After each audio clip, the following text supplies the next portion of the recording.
जय हिंद छात्रों। बहुत दिनों से आप लोगों के लिए कोई क्लास लेके नहीं आ पाए।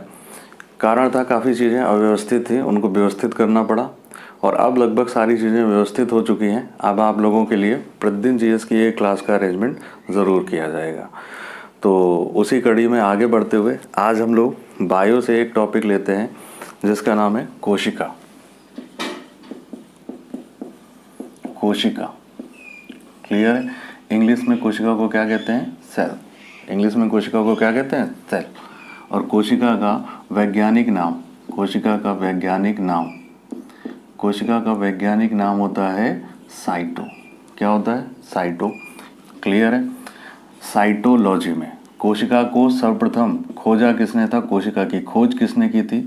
तो कोशिका की खोज की थी सर्वप्रथम रॉबर्ट हुक ने। किसने की थी? रॉबर्ट हुक ने। कोशिका, ये जो रॉबर्ट हुक ने खोजी थी, ये मृत कोशिका खोजी थी। क्लियर है। और अगर क्वेश्चन आ जाता है कि जीवित कोशिका की खोज किसने की थी सर्वप्रथम, तो जीवित कोशिका की खोज की थी ल्यूवेनहॉक ने। नेक्स्ट पॉइंट, कोशिका का सिद्धांत किसने दिया? कोशिका सिद्धांत का प्रतिपादन किसने किया? तो कोशिका सिद्धांत दिया था स्लाइडेन एवं स्वान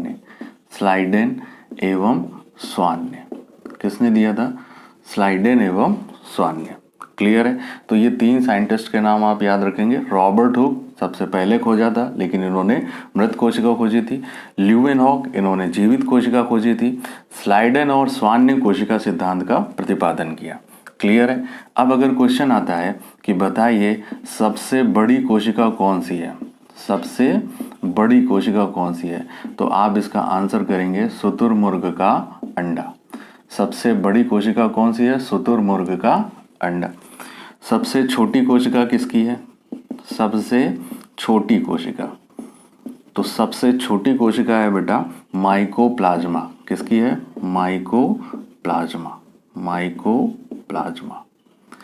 माइकोप्लाज्मा की कोशिका सबसे छोटी कोशिका। अब बात समझिए, अगर पूछा जाए कि मनुष्यों में या स्तनधारियों में सबसे बड़ी कोशिका कौन सी है, तो मनुष्यों में सबसे बड़ी कोशिका, इस क्वेश्चन का आंसर आप देंगे अंडाणु। क्या आंसर देंगे? अंडाणु। ये किस में पाया जाता है? ये पाया जाता है फीमेल्स में। किस में पाया जाता है? फीमेल्स में। इसके बाद अगर आपसे पूछा जाए कि मनुष्यों में सबसे छोटी कोशिका कौन सी है, तो इसका आंसर आप करेंगे शुक्राणु। इसका आंसर क्या होना चाहिए? शुक्राणु। और ये किस में पाया जाता है? तो ये मेल्स में पाया जाता है। क्लियर है। और अगर ये पूछा जाए कि सबसे लंबी कोशिका कौन सी है, सबसे लंबी कोशिका, तो आप बताएंगे न्यूरॉन सेल। सबसे लंबी कोशिका कौन सी है बच्चा? Neuron cell. न्यूरॉन सेल कहाँ पाया जाता है? तो न्यूरॉन सेल पाया जाता है मस्तिष्क में। न्यूरॉन सेल कहाँ पाया जाता है? मस्तिष्क में पाया जाता है। इसके बारे में जब हम लोग मस्तिष्क टॉपिक पढ़ेंगे तो इस सेल का जिक्र करेंगे, उसको वहाँ पे और अच्छे से समझेंगे। क्लियर है। तो सबसे बड़ी कोशिका शुतुरमुर्ग के अंडे में पाई जाती है। सबसे छोटी कोशिका कौन सी है? माइकोप्लाज्मा है। सबसे बड़ी कोशिका अगर मनुष्य में पूछा जाएगा तो अंडाणु आंसर होना चाहिए। सबसे छोटी कोशिका शुक्राणु और सबसे लंबी कोशिका न्यूरॉन। ये कहाँ पाया जाता है? मस्तिष्क में पाया जाता है। सारे पॉइंट इंपॉर्टेंट है। कॉपी और पेन लेकर के बैठेंगे अगर क्लास अटेंड कर रहे हैं तो, ताकि आप सब कुछ नोट करें और समय आने पर उसका रिवीजन कर सकें। क्लियर है। इसके बाद समझिए, कोशिका के बारे में अगर हम कहें तो इसको कहा जाता है जीवों एवं पादपों में सबसे छोटी संरचनात्मक एवं क्रियात्मक इकाई। क्लियर। मनुष्यों में या पादपों में या जीवों में जो सबसे छोटी संरचनात्मक एवं क्रियात्मक इकाई होती है वो क्या होती है? सेल्स होते हैं। क्लियर है ना। यानी आप समझिए बात को कि सबसे छोटे क्या होते हैं? सेल्स होते हैं। यानी सबसे छोटी होती है कोशिका और कई सारी कोशिकाओं से मिलकर के निर्माण होता है ऊतकों का। किसका निर्माण होता है? ऊतकों का। और ऊतकों से मिलकर के निर्माण होता है शरीर के अंगों का। ऊतकों से मिलकर के निर्माण होता है शरीर के अंगों का और अंगों से मिलकर के निर्माण होता है शरीर का। अंगों से मिलकर के शरीर। तो आप समझिए, सबसे छोटा कोशिका, कोशिका से मिलेंगी तो ऊतक, ऊतक मिलेंगे तो अंग, और अंग मिलेंगे तो बॉडी। क्लियर है ना। तो कोशिका को कहा जाता है सबसे छोटी संरचनात्मक एवं क्रियात्मक इकाई। ये सारे के सारे पॉइंट इंपॉर्टेंट हैं, सब शॉर्ट में है, अच्छे से याद हो जाएंगे, बट नोट करेंगे तो। क्लियर है ना। अब देखिए आगे चलते हैं हम लोग। आगे अगला टॉपिक इसमें हम लोग पढ़ेंगे कोशिका के अंग, है ना। क्या क्या पार्ट होते हैं कोशिका के, कोशिका में क्या क्या पाया जाता है। क्लियर। और जो पाया जाता है उन सभी पार्ट्स का क्या काम होता है, ठीक है ना। तो अब देखिए सबसे पहले हम लोग स्टार्ट करते हैं कोशिका के अंगों में। तो कोशिका भित्ति, कोशिका भित्ति, इसको क्या कहते हैं इंग्लिश में, सेल वॉल। क्या कहते हैं, सेल वॉल। तो सेल वॉल की खासियत क्या है, यह केवल पादप कोशिकाओं में पाया जाता है। किसकी कोशिकाओं में पाया जाता है, पादप कोशिकाओं में, यानी ये केवल पौधों की कोशिकाओं में पाया जाता है सेल वॉल, ठीक है ना। सेल वॉल बना किसका होता है, तो सेल वॉल सेलुलोज का बना होता है। किसका बना होता है, सेलुलोज का बना होता है। सेल वॉल सेलुलोज का बना होता है और ये केवल पादप कोशिकाओं में पाया जाता है। ये बाहरी दीवार का काम करता है, ठीक है ना। पादप कोशिकाओं में जो सबसे बाहरी परत होती है वो किसकी होती है, सेल वॉल की होती है, सेल वॉल की होती है। क्लियर है ना। जंतु कोशिकाओं में ध्यान रखेंगे, जंतु कोशिकाओं में या मनुष्यों की कोशिकाओं में सेल वॉल नहीं पाया जाता है। क्लियर है ना। इसके बाद नेक्स्ट पार्ट देखेंगे हम लोग। अगला है कोशिका झिल्ली, कोशिका झिल्ली। क्लियर है। इंग्लिश में इसको बोलते हैं सेल मेम्ब्रेन, सेल मेम्ब्रेन, कोशिका झिल्ली। क्लियर है। कोशिका झिल्ली किस में पाया जाता है, यह जंतु एवं पादप दोनों की कोशिकाओं में पाया जाता है। यह जंतु एवं पादप दोनों की कोशिकाओं में पाया जाता है, क्या, सेल वॉल। क्लियर है ना।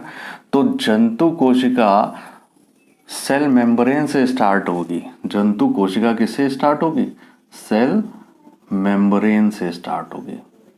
क्लियर है ना। कौन सी कोशिका, जंतु कोशिका।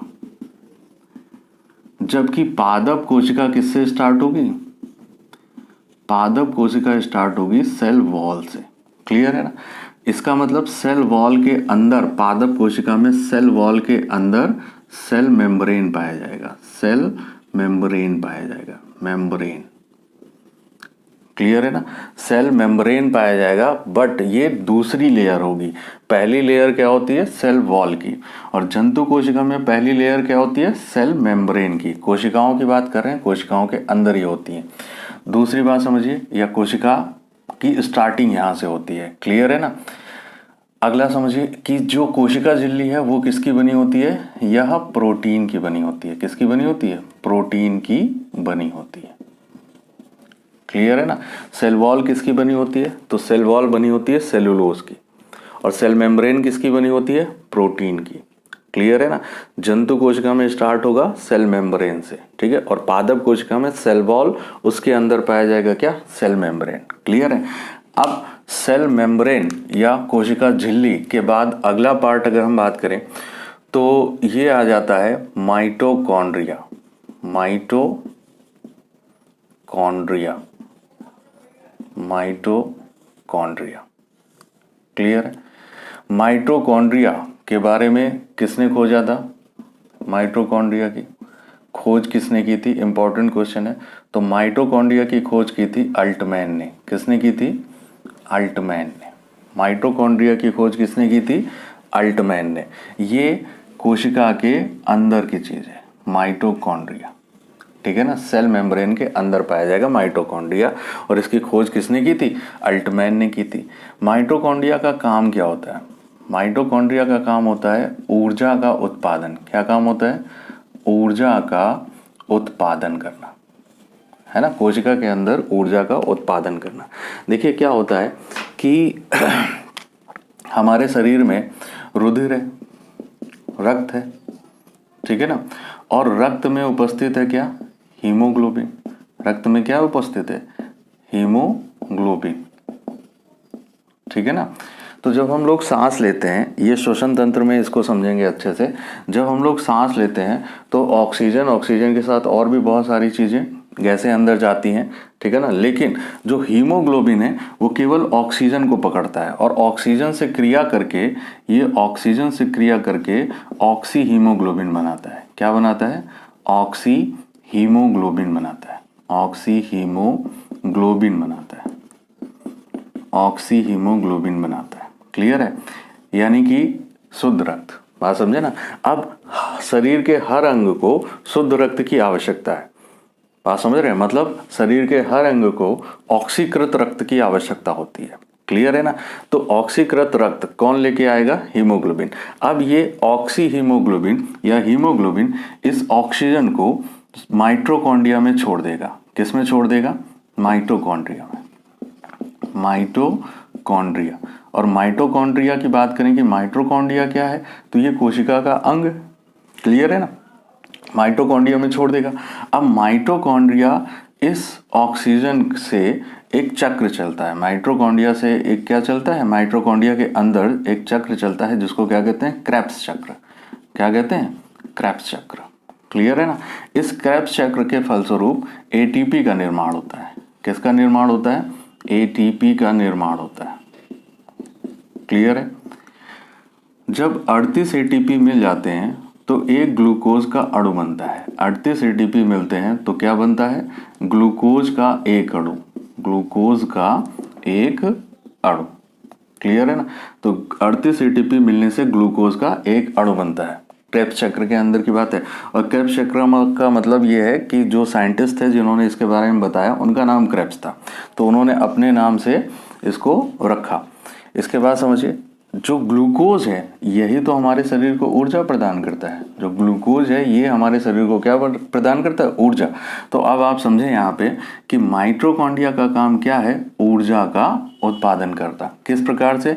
ब्लड में उपस्थित हीमोग्लोबिन है ना। हीमोग्लोबिन ऑक्सीजन के साथ क्रिया करके क्या बनाता है? ऑक्सी हीमोग्लोबिन, जिसकी पूरी बॉडी के हर एक अंग को आवश्यकता है। जिसको नहीं मिलेगा बस वही खराब होने लगेगा। क्लियर है ना। तो ऑक्सी हीमोग्लोबिन, अब ये ऑक्सी हीमोग्लोबिन ये रुधिर के माध्यम से कोशिका की माइटोकॉन्ड्रिया में पहुंचा दिया जाएगा।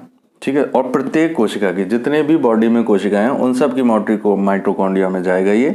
और वहां पे क्या होता है? माइटोकॉन्ड्रिया में क्या होता है? क्रेब्स चक्र चलता है, जिसके फलस्वरूप क्या होता है? एटीपी का निर्माण होता है। 38 एटीपी मिलकर के क्या बनाते हैं? ग्लूकोज का एक अणु बनाते हैं। और ग्लूकोज ही हमारे शरीर को क्या प्रदान करता है? ऊर्जा प्रदान करता है। इसलिए अब एक इंपॉर्टेंट क्वेश्चन समझें। इसलिए माइटोकॉन्ड्रिया को कोशिका का पावर हाउस कहते हैं। क्या कहते हैं?